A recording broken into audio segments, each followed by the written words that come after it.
Hai, nama saya Firdaus Fendring Gagur dengan NIM 19010600046. Pada video kali ini saya akan menjelaskan tentang gugus fungsi keton. Yang pertama, saya akan menjelaskan tentang rumus gugus fungsi keton. Nah, senyawa keton atau disebut juga alkanon memiliki rumus umumnya CnH2nO. Nah, rumus umum keton ini sama dengan rumus umum aldehida. Perbedaan keton dan aldehida terletak pada bentuk gugus fungsinya. Kita bisa lihat di layar untuk gugus fungsi keton. Atau lebih sederhananya ditulis RCOR. Nah, R di sini berupa rantai alkil. Yang berikutnya tata nama senyawa keton. Di sini saya akan menjelaskan dua tata nama senyawa keton, yaitu tata nama trivial dan juga tata nama IUPAC.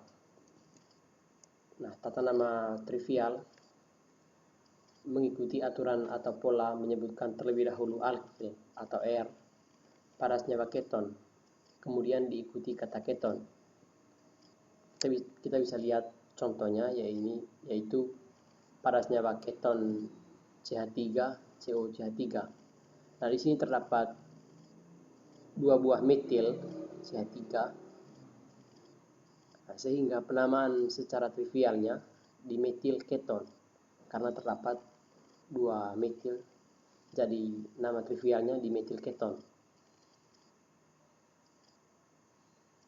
Kemudian pada senyawa keton yang kedua yaitu CH3, CH2, COCH3 terdapat dua buah alkil yang berbeda, yaitu metil dan etil. Nah, sehingga penamaan secara trivialnya etil metil keton. Begitupun dengan contoh yang ketiga dan yang keempat. Yang kedua, tata nama IUPAC. Nah, untuk penamaan keton secara IUPAC harus mengikuti langkah-langkahnya sebagai berikut. Yang pertama, menentukan rantai utama, yaitu dengan cara rantai dengan atom C paling panjang yang terikat langsung dengan gugus fungsi CO. Yang kedua, melakukan penomoran dengan ketentuan dimulai dari yang terdekat dengan gugus fungsi CO. Langkah yang ketiga yaitu menentukan cabang alkil yang terikat pada rantai utama. Dan yang keempat, pemberian nama multi pola nomor cabang, nama cabang, nomor gugus fungsi, nama rantai utama. Yang berikut reaksi-reaksi yang terjadi pada gugus fungsi keton. Keton mengalami reaksi lebih sedikit dibandingkan aldehida. Nah, dalam keton tidak dikenal adanya reaksi-reaksi seperti reaksi Tollens dan Fehling, sehingga tidak bereaksi dengan banyak reaksi. Nah, keton ini tidak mempunyai sifat mereduksi seperti aldehid, karena pada gugus karbonilnya atau gugus CO tidak mengandung atom H. Ada beberapa reaksi yang terjadi pada gugus fungsi keton, yaitu reaksi dengan PCl5 atau PX5 atau sering disebut reaksi berlebih. Yang kedua, reaksi oksidasi keton. Yang ketiga, reaksi reduksi keton. Yang keempat, pembentukan ketal dan hemiketal. Kita akan menjelaskan yang pertama yaitu reaksi dengan PCl5 atau PX5 atau sering disebut dengan reaksi berlebih. Ya, reaksi ini menghasilkan geminal aldehalida, yaitu senyawa berumus RXX2. Nah, R di sini sebagai gugus alkil, sedangkan X ini sebagai halogen dan juga air. Yang berikutnya oksidasi keton. Nah, karena keton merupakan reduktor lebih lemah daripada aldehida, maka keton tidak bisa mengalami reaksi oksidasi.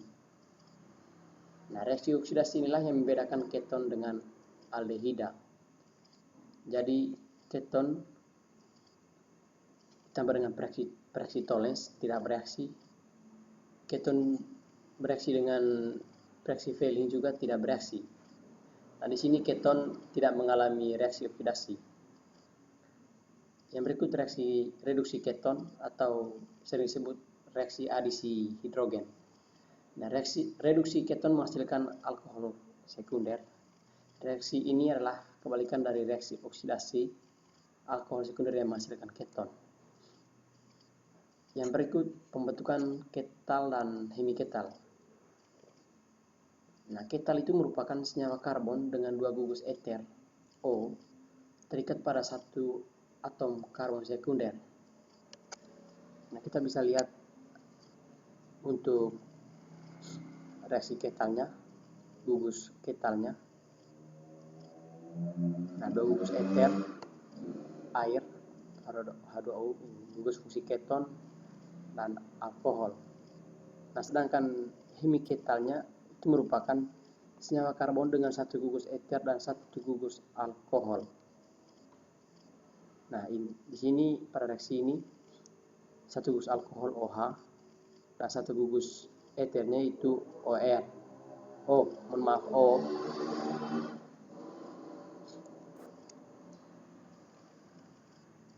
Yang terakhir yaitu manfaat keton. Ada beberapa manfaat dari senyawa kimia keton, antara lain yaitu keton atau propanon dapat digunakan sebagai pelarut, khususnya untuk zat-zat yang kurang polar dan non-polar. Nah, keton juga dapat digunakan sebagai pembersih cat kuku atau teks. Beberapa keton siklik digunakan sebagai bahan pembuatan parfum karena memiliki bau harum. Kemudian keton ini sebagai pelarut untuk selulosa dalam produksi rayon. Dan yang terakhir, keton sebagai bahan pengering alat-alat laboratorium. Dan masih banyak manfaat dan fungsi lainnya dari gugus keton. Sekian video saya, terima kasih.